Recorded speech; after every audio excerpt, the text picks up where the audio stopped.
দেউচা পাচামি কয়লা শিল্পের কাজ শুরু হয়ে গিয়েছে গত বৃহস্পতিবার।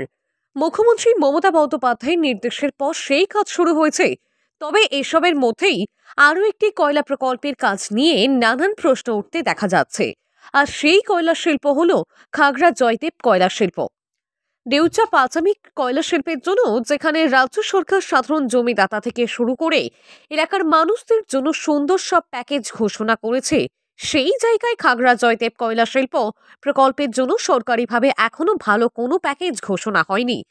এমনই অভিযোগের পরিপ্রেক্ষিতে বারবার আন্দোলন থেকে শুরু করে এলাকায় তৈরি হওয়ায় বেসরকারি সংস্থার অফিস তুলতে হবে এমন দাবিতে সরব হতে দেখা যাচ্ছে লোবা কৃষি জমি রক্ষা কমিটির সদস্যদের। স্বাভাবিকভাবেই লোবা এলাকার এই কয়লা শিল্প এখন কোন পথে এগোয় তার দিকেই তাকিয়ে জেলা তথা রাজ্যের বাসিন্দারা। আজকে আমরা এখানে বিডিও সাহেবের কাছে এসেছিলাম, লোবার প্রধান এবং আমাদের দুবরাজপুর থানার ওসি সাহেব।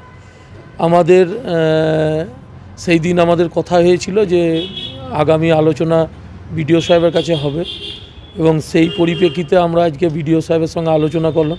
বিডিও সাহেব, প্রধান এবং ওসি সাহেব আমাদেরকে আশ্বাস দিয়েছেন যে আমরা ঊর্ধ্বতম কর্তৃপক্ষকে জানাবো যাতে বেআইনিভাবে যে সমস্ত অফিস টফিস রয়েছে সেগুলো বন্ধ হোক এবং শিল্পর পক্ষে তো কৃষি জমি রক্ষা কমিটি সবসময় পজিটিভ।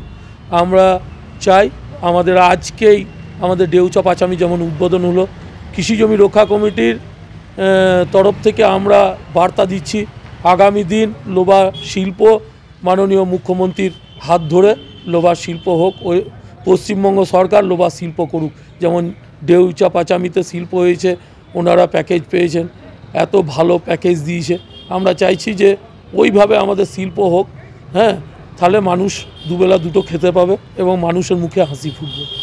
দীর্ঘদিন ধরে ওইখানে একটা অলিখিতভাবে অফিস চলছে, হ্যাঁ, এবং সেই অফিসটা বলার সত্ত্বেও ওরা তুলছে না। কেন তুলছে না জানি না।